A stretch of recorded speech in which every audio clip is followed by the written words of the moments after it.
Elizabeth Silva, a casa é sua. Bem-vinda. Nós já nos conhecemos por uma questão de parceria. Queria saber, resumidamente, o percurso da Elizabeth, também para as pessoas se identificarem melhor o que é que vamos falar. Então, antes de mais, agradeço o convite. É um gosto enorme estar aqui a falar com o Sr. Mário. Então, esse é o meu percurso. Eu não venho da banca, eu sou neste momento diretora comercial na DS Intermediários de Crédito da Marinha Grande, portanto estou ligada ao grupo DS Intermediários de Crédito. Fui 25 anos escriturária e, entretanto, foi-me apresentado o projeto de DS em 2021, que eu me apaixonei logo de início e abracei o projeto e, portanto, estou há 3 anos neste projeto com muita paixão, sobretudo a paixão de ajudar, o gosto de ajudar imensas famílias, quer na parte da aquisição de crédito à habitação, transferência de crédito, melhorar aqui as condições, sobretudo melhorar as condições de crédito. Essa atividade passou a ser uma atividade com mais responsabilidade. Sim, sem dúvida. Os gabinetes de intermediação de crédito passaram a ter obrigatoriamente uma certificação. Há muita gente que ainda olha para esta atividade sem perceber muito bem o que é que se passa. Se calhar era bom esclarecer isso. Sim, então a intermediação de crédito somos especialistas, são especialistas certificados e registados no Banco de Portugal. O nosso serviço é 100% gratuito, portanto isto não traz encargos para os clientes, ao contrário do que se pensa. Infelizmente ainda há um bocadinho de desconhecimento daquilo que nós fazemos, mas a realidade é que isto não tem custos. Nós representamos o cliente, o nosso foco e o nosso objetivo é o cliente e encontrar as melhores condições para o cliente. Portanto, nós temos um leque de várias instituições bancárias com quem trabalhamos, conhecemos a forma de trabalhar deles, temos este canal direto e exclusivo com eles, de chegar até eles, mas sempre a representar o cliente. Portanto, nós somos aqui uma espécie de ponte entre o cliente e o banco. Mas uma ponte com muito conhecimento para poder encaminhar os assuntos da melhor maneira possível. Com muita responsabilidade. Portanto, é mesmo o nosso dever clarificar o cliente, inclusivamente alertá-lo para os riscos do crédito, como é que funciona, para tomarem uma decisão, a melhor decisão, mas de forma sensata e clara, para não haver dúvidas, nomeadamente quando se trata de crédito à habitação, é uma grande responsabilidade financeira na vida do consumidor, não só por causa do número de anos que tem e também devido aos valores, e portanto é muito importante o cliente estar ciente e estar... Eu já me apercebi em nossas conversas que há uma preocupação grande em as pessoas menos informadas sobre estas operações financeiras ficarem o mais bem informadas possível. Sim, é muito importante. Isto também é o nosso trabalho, não só informar constantemente, mas nós próprios, e a marca tem lançado muito isso, até chegando aqui a canais televisivos também, fazer a literacia financeira das pessoas, porque às pessoas, nós convidamos inclusivamente as pessoas a fazerem um check-up gratuito, para tentar um check-up financeiro gratuito também e terem conhecimento de que o que tudo envolve, não é? Porque as pessoas pensam comprar casa, às vezes não têm muita noção como é que funciona um crédito à habitação e é este o nosso dever. Acompanhar, e isto é mesmo também uma coisa que é muito importante, é o acompanhamento personalizado. O intermediário de crédito faz isto, não é só largar a proposta ao cliente, não, nós recolhemos várias propostas, apresentamos as propostas e explicamos ao cliente todas estas propostas, portanto é um acompanhamento personalizado. E essa explicação também tem a ver com cada cliente tem a sua história, não é? Exatamente. E tem a ver muito com a história de cada cliente. E podíamos começar a conversar por aí. Uma das coisas na intermediação, na mediação imobiliária, encontramos muitas pessoas que precisam de crédito, não interessa se precisam de 80, de 90, de 50 ou 60, mas que vêm muito, chegam muito a falar, eu já estive no meu banco e eu já sei mais ou menos o que é que posso fazer. Eu parece-me que não sou nenhum especialista na questão de crédito, por isso é que recorremos à Elizabeth, não é? Parece-me que é uma estratégia relativamente má, porque o desconhecimento aí acho que é muito maior do que é que podem encontrar no mercado. Sim, efetivamente é verdade, porque o banco vende, entre aspas, o produto como o melhor produto do mercado, o que nem sempre acontece, não é? Porque é óbvio que eles estão a puxar a brasa à sardinha deles e está tudo bem. No entanto, há outras possibilidades, há outras soluções e cabe-nos a nós encontrar essas soluções, porque nós trabalhamos de forma imparcial, somos completamente imparciais. Para nós é indiferente trabalhar com um banco A, B, C, portanto, porque nós somos remunerados pelo banco de igual forma, portanto, nós somos mesmo totalmente imparciais. O que nos preocupa é o que é adequado ao cliente, qual é a melhor solução. Efetivamente, há essa ideia de que o banco apresentou-me é o melhor, nem sempre é assim. Até porque nós também, enquanto intermediários de crédito, temos a facilidade de negociar com os bancos e até às vezes puxar aqui um bocadinho mais para o cliente. Não quer dizer que tenha que ser numa fase já depois de encontrar o determinado imóvel que custa X. As pessoas podem avaliar a sua capacidade de crédito. Sim. Antes de irem à procura do imóvel. O que é que acha? É importante fazer isso. É importante. É muito importante, porque depois às vezes o que pode acontecer é o cliente deslumbrar-se por determinado imóvel e não ter capacidade financeira para o fazer. Isto porquê? Porque é necessário um estudo de viabilidade. Tentar encontrar aqui a taxa de esforço, e quando eu falo de taxa de esforço, o que é que significa?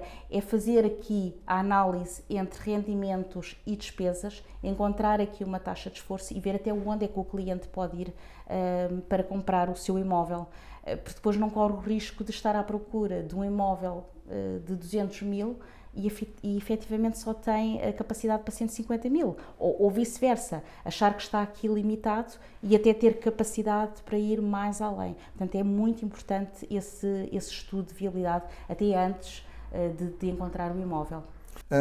A avaliação de taxa de esforço não é uma coisa muito matemática, tem a ver com análise. Tem a ver com a análise, é toda uma análise. Eu estou a perguntar isto porque é um ponto em que eu acho que as pessoas ficam sempre muito curiosas de saber, pois, mas a minha taxa de esforço, e não sabem muito bem o que é que estão a falar. Sim. Mas é uma coisa difícil de quantificar.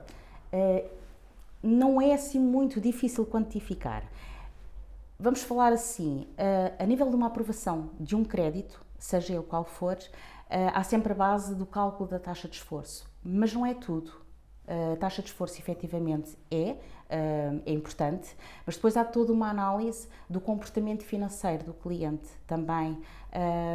Daí ser muito importante, às vezes as pessoas não gostam muito quando se pede extratos bancários. É importante, porque tem que haver toda uma análise do cliente, do perfil do cliente também. A taxa de esforço é importante, efetivamente, mas todo o comportamento financeiro também o é para uma aprovação de um crédito, seja ele qual for.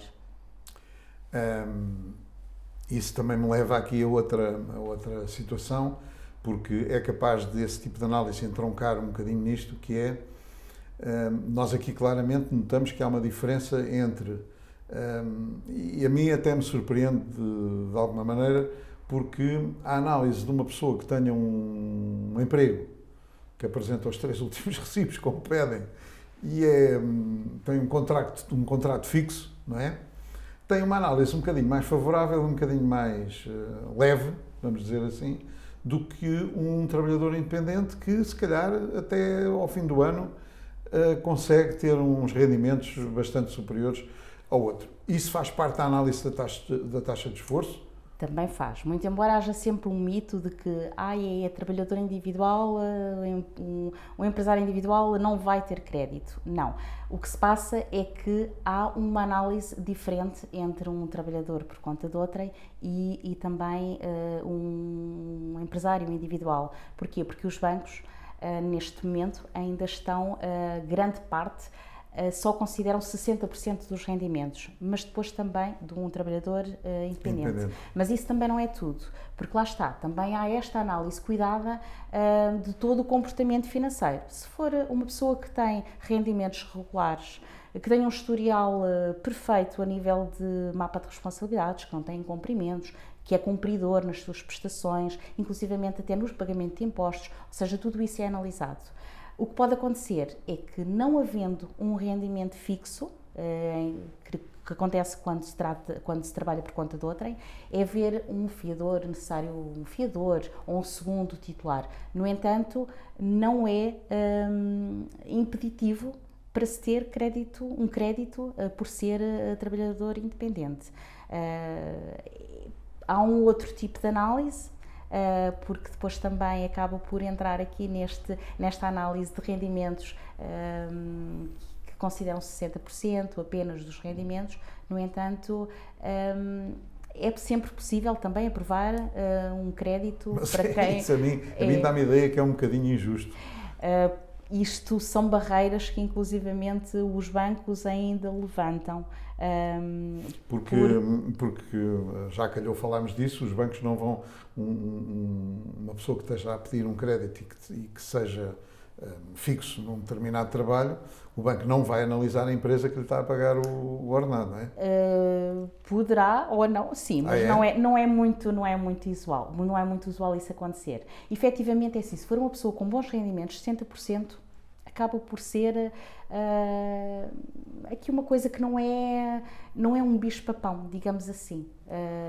Pronto, porque efetivamente quando se trata de trabalhar por conta de outrem, pede-se efetivamente as declarações de efetividade e fica por ali. Mas acaba por ter razão naquilo que diz, porque nada garante que está hoje a trabalhar numa empresa e a empresa deixe de pagar ou o que quer que seja. Ou feche. Ou feche. Pode acontecer. Feche. Portanto, isto não é...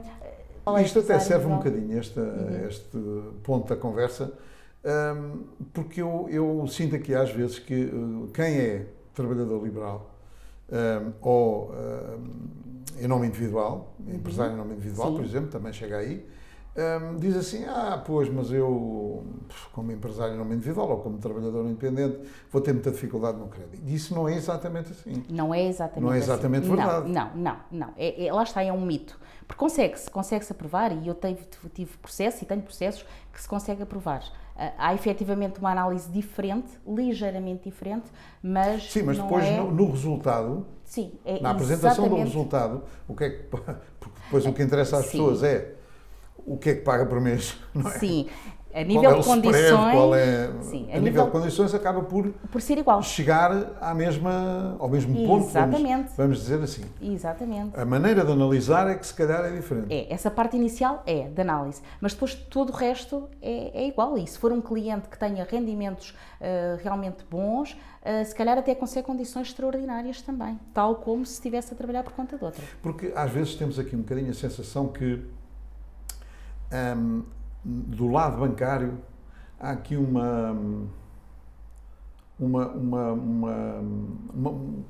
pôr de dificuldades, mas não é bem assim, porque não. Os bancos estão muito interessados em aprovar créditos, não é assim?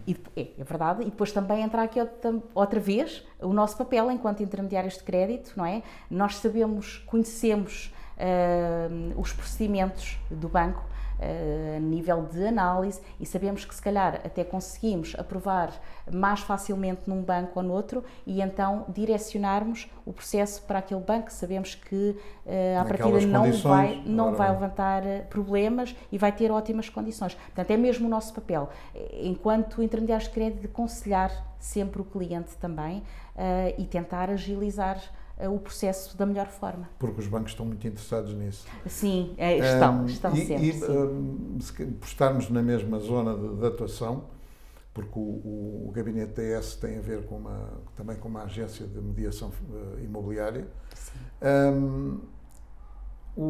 as condições, ou a saúde de poder haver crédito e poder serem as casas vendidas recorrendo a um crédito, também gera não é só na questão da imobiliária em si, mas no geral da economia, gera valor, gera saúde financeira.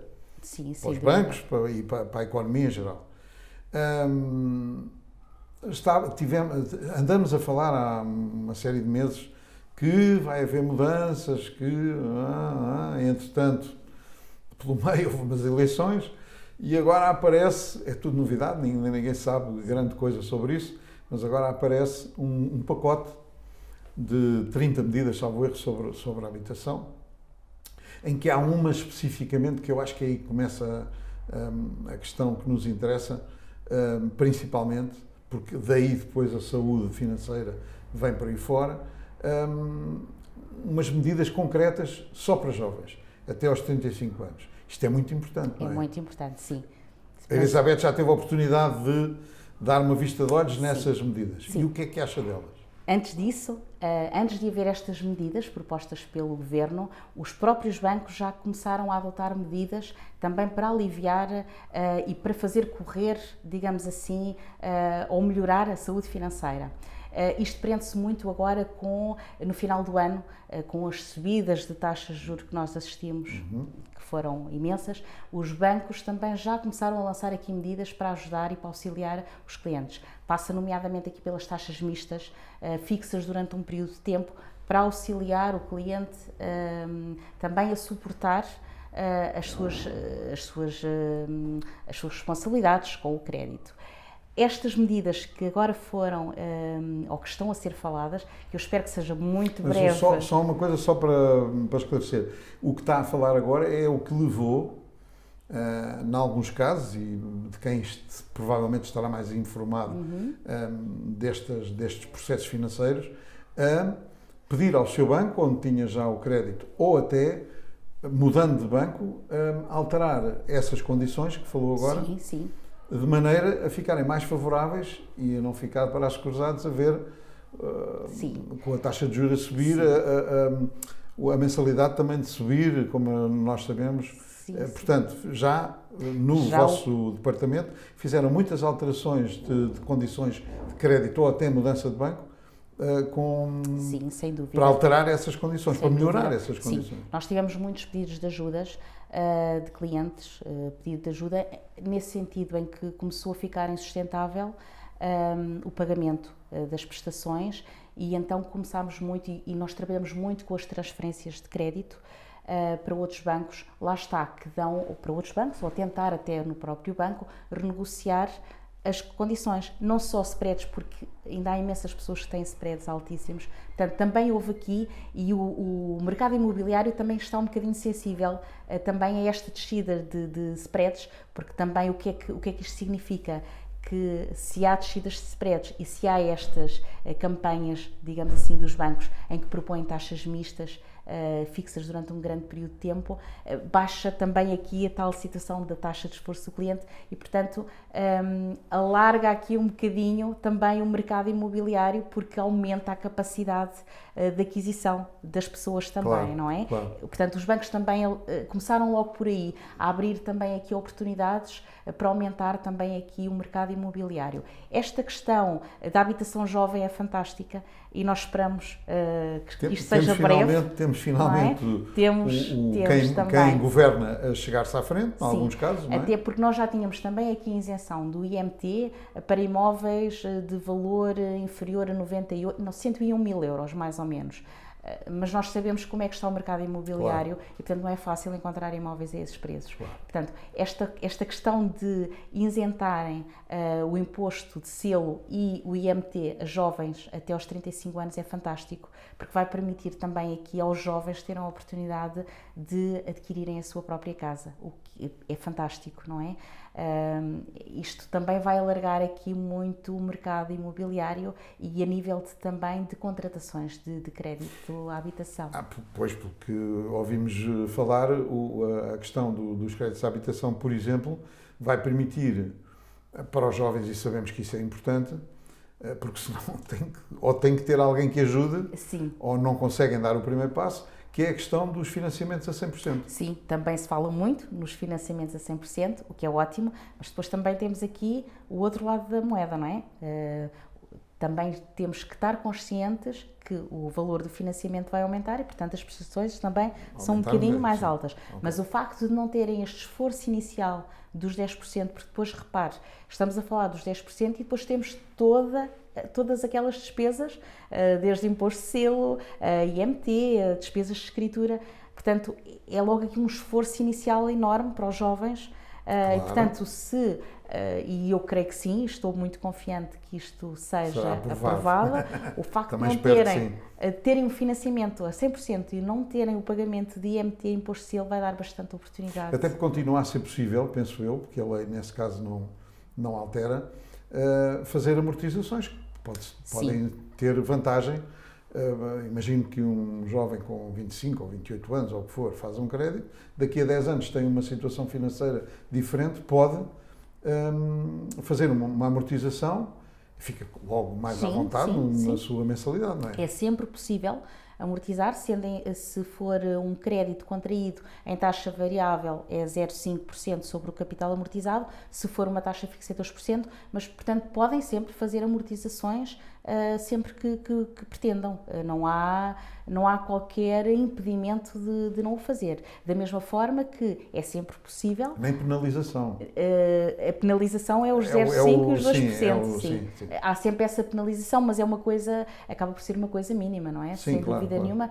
Portanto, não há aqui um obstáculo em que o banco diz não é possível fazer amortizações. É sempre possível fazer amortizações. Se bem que também temos outra questão também, o que é agora umas condições espetaculares, daqui a 10, 15 anos, podem estar desenquadradas do que se está a praticar. E ser ainda mais espetaculares, ou não. Exatamente. E aqui nós estamos sempre ao serviço da população em geral, e dos clientes, precisamente para fazer essa análise, não é? E muitas das vezes os clientes pensam que têm umas condições espetaculares, mas depois fazendo uma análise, afinal não estão assim espetaculares, porque pode sempre ou mexer o spread, ou ter condições excepcionais a nível de taxas. Portanto, há sempre taxas, quando eu falo a nível de taxas, nomeadamente as taxas fixas, não é? Porque depois temos toda aquela taxa do BCE, não é? Que é a Euribor, e portanto essas não se podem mexer. Aqui há sempre margem para renegociar e encontrar sempre melhores condições de crédito.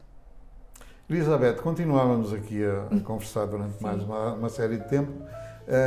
Deixo o repto para quando houver matéria para falarmos, que há sempre, depois que começamos a falar, nunca mais nos calamos. Para tornarmos a vir aqui a falar de vários assuntos que sejam pertinentes, o convite fica desde já feito.